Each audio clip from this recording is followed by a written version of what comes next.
Para finalizar esta segunda parte, vamos a repasar y a explorar toda la historia de las publicaciones culturales, del humor gráfico y de las primeras historietas argentinas.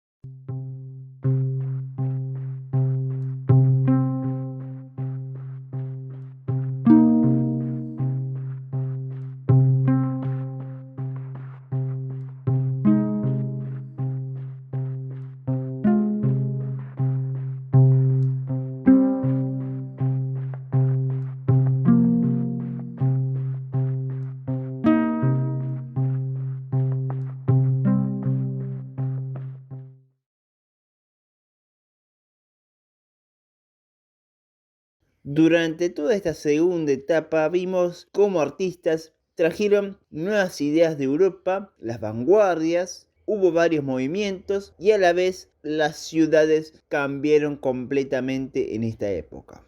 A todos estos cambios se le sumó una mayor participación del periodismo y las publicaciones gráficas, es decir, los diarios y revistas. No solo surgieron grandes diarios como Crítica o El Mundo, en los que también dejaron un lugar para que artistas y críticos pudieran publicar artículos e historias, sino que al mismo tiempo surgieron revistas con un contenido bien cultural. Algunas de ellas como Revista Sur, Claridad, Proa, Martín Fierro, Nosotros, El Ateneo, La Biblioteca, entre otras, ya le hemos visto en los anteriores capítulos, pero hubo muchas otras. Uno de los primeros ejemplos fue el Sudamericano, publicado entre 1888 y 91. Fue un gran ejemplo de periodismo cultural con fotografías e ilustraciones, aunque era de una producción más periodística que crítica. Otro ejemplo es el caso de la Revue Sud-Américaine, fundada por el poeta Leopoldo Lugones. Esta revista, que estaba basada en revistas francesas de la época y que estaba compuesta por colaboraciones literarias, sobre todo poemas de un lado, y crónicas de todo tipo por el otro. Hacia los años 20 y 30 surgieron una cantidad enorme de este tipo de revistas como Inicial, Clarín, La Brasa, Nervio y muchas otras más. Pero la mayoría de estas revistas especializadas no duraron muchos años. Una de las excepciones a la regla fue la literatura argentina, que duró 9 años y que fue un gran panorama de esta disciplina artística. Otras revistas que tampoco duraron mucho, pero que son realmente notables, son por ejemplo que registró la llegada del surrealismo a la Argentina, o Destiempo, un experimento que duró solo 3 números y que fue dirigida por el propio Jorge Luis Borges y Adolfo Bioy Casares. Antes de pasar a otro tema, hay un último gran ejemplo, la revista multicolor de los sábados del diario Crítica, una publicación encabezada por Borges y Ulises Petit-Murat, con el apoyo de Natalio Botana, que contaba con cuentos y unas muy coloridas ilustraciones. A esto se le oponía Las Aguafuertes de Roberto Art, publicadas en su gran mayoría en el diario El Mundo, unas cortas crónicas que describen los problemas de la gran ciudad, de la política y del típico oportunismo. Pero por el otro lado, durante toda esta etapa se vino desarrollando nuevas formas de denunciar a la política, de hablar sobre las costumbres de cada época y todo eso con humor. Fue así que el humor gráfico y más tarde la historieta empezaron a aparecer durante los gobiernos de Mitre, Sarmiento y Roca. El primer ejemplo de esto es el caso del Mosquito, que surge hacia 1863, pero será hacia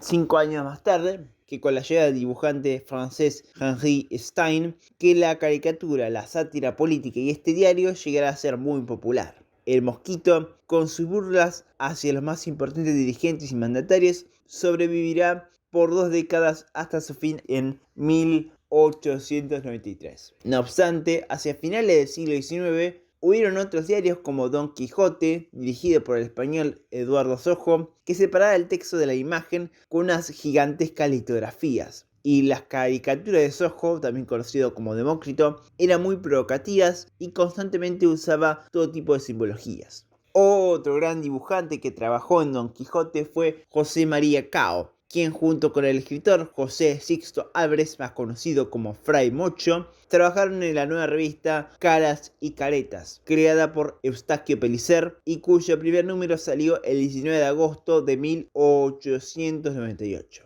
Esta magazine ofrecía todo tipo de contenidos, no solo el humor, sino había contenido políticos, sociales, económicos y culturales que logró difundirse por todo el país y contaba una gran producción de fotografías e imágenes a todo color. Además de todo eso, Caras y Caretas fue posiblemente la primera revista en publicar historietas. En Viruta y Chicharrón se encuentra una versión argentina de una famosa historieta norteamericana que ya para entonces era publicada a color y con los globos de diálogos y que narra una relación de dos personajes en búsqueda de aventuras como también de disparates. Otra historieta que también estaba en Caras y Caretas era Sarrasqueta de Manuel Redondo. Pero hacia la década de 1910 aparecía en los kioscos el diario Crítica, que tenía grandes dibujantes como Diógenes el Mono Taborda, y para 1920 este diario ya ofrecía 11 historietas. Para entonces la historieta y el humor gráfico ya se estaban separando temáticamente.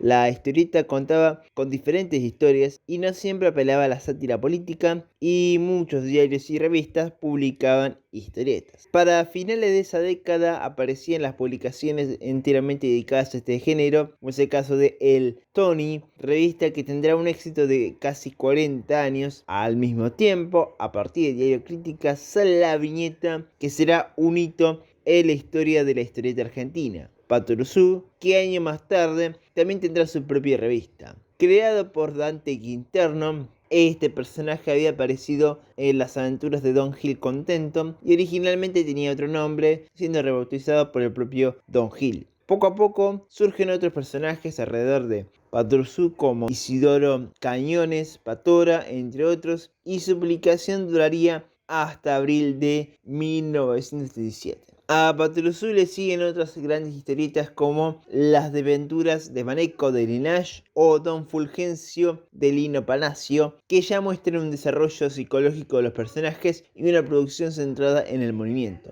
Esta etapa se cierra con la fundación de la revista Ricotipo en 1944. Mientras tanto, nuevos vientos de cambio llegan hacia el arte argentino, en una época marcada por el caos, las divisiones políticas y un interés en lo popular, lo fantástico, la aventura, lo conceptual y sobre todo lo abstracto y lo real.